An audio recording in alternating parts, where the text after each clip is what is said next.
Hello friends, मैं हूं नरेंद्र और आज हम लोग सीखने वाले हैं कि प्राइस एक्शन का पहला जो होता है लाइन वो है कि बस सपोर्ट, रेजिस्टेंस और ट्रेंड लाइन। ये तीन चीज़ को मिला के प्राइस एक्शन की शुरुआत होती है।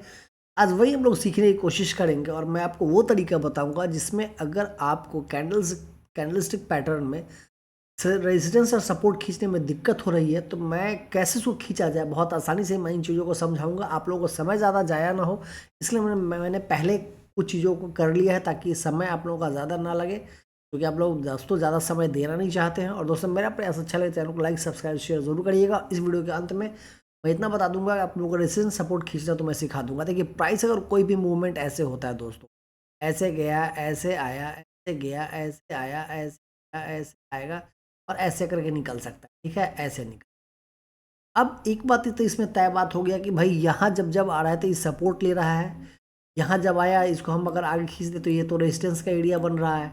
तो इन चीज़ों को जब आप समझेंगे ना तो आपको लगे कि हाँ, ये रेजिस्टेंस है, ये सपोर्ट है। और एक चीज़ क्या होता है, ट्रेंड लाइन।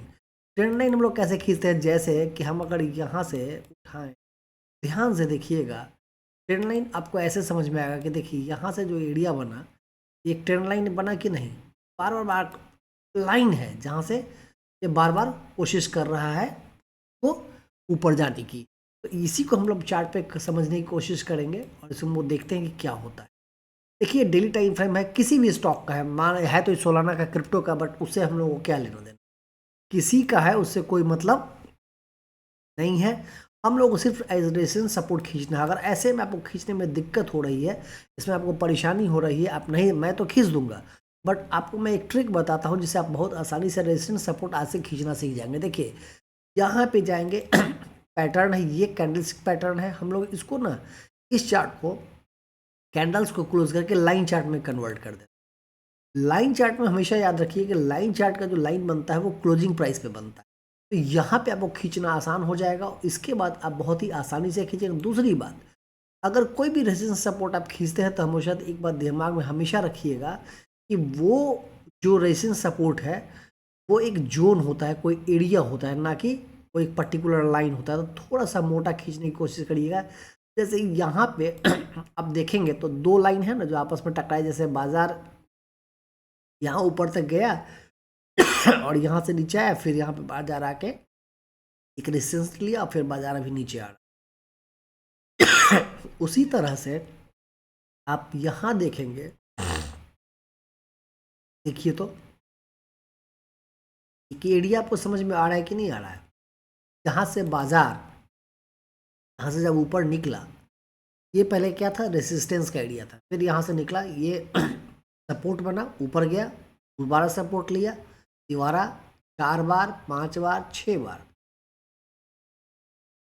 यानी मार्केट जब जब यहाँ आया तो सपोर्ट लिया, उसके बाद मार्केट क्या क्या एक नए रेंज में घुस। दूसरा रेंज भी हम लोग देखिए यहाँ जब बनाएंगे आपको सब कुछ दिखाई देने लगे। देखिए, कभी भी रेजिस्टेंस सपोर्ट कीजिए तो एक जोन होगा, तो पक्का चार्ट पे कुछ भी नहीं होता, चूंकि एक अनुमान है।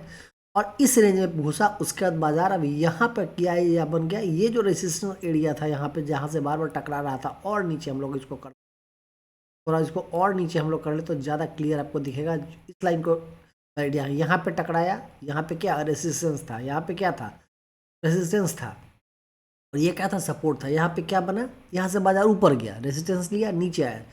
जो पहले रेजिस्टेंस था, 1 बार, 2 बार, 3 बार, ये अब सपोर्ट बन रहा है। तो अब सोच के आप देखिए, क्या यहाँ पे जहाँ पे प्राइस मूव कर रहा है, क्या आपको बायर हैं, आप सेलर हैं।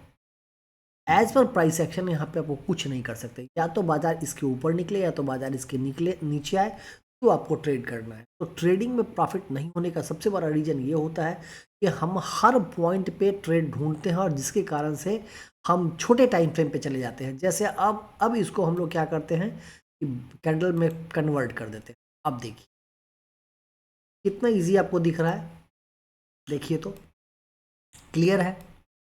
और ये कितना परसेंट का मूव है अब वो भी देख लीजिए, आपको लगेगा छोटा मोटा मूव नहीं है, 46% का मूव है। 46% का मूव है, छोटा मोटा मूव नहीं है। तो इन चीज़ों को आपको समझना पड़ेगा। तो अगर यहाँ आप ट्राई लिए होते 1 बार, 2 बार, 3 बार, 4 बार, 5 बार, 6 बार, हर बार आपका पैसा बनता है।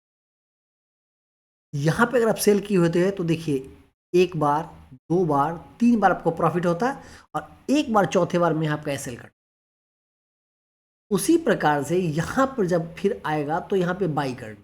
अब दो बात होगी, जैसे यहाँ पे बाई करते हैं प्रॉफिट होता है, यहाँ पे बाई करते हैं प्रॉफिट होता है, यहाँ पे बाई करेंगे प्रॉफिट होगा, या दूसरा बात क्या होगा, एसएल कटेगा। एसएल कटेगा तो हमको अगर 40% टारगेट है तो 10% का एसएल रखना होगा, कि ये क्रिप्टो का स्टॉक है, क्रिप्टो है, थोड़ा ज़्यादा वोलेटाइल होता है। तो मैं एक समझाने का प्रयास किया हूँ। अब इसको छोटे टाइम फ्रेम पर अब जाएंगे।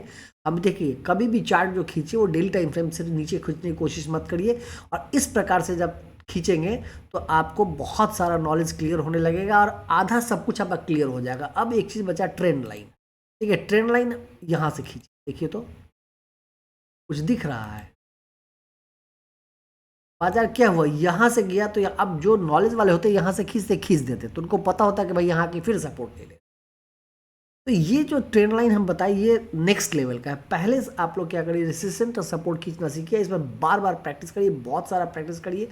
और दोस्तों, मेरा प्रयास अगर अच्छा लगे ना तो चैनल को लाइक, सब्सक्राइब और शेयर ज़रूर करिएगा।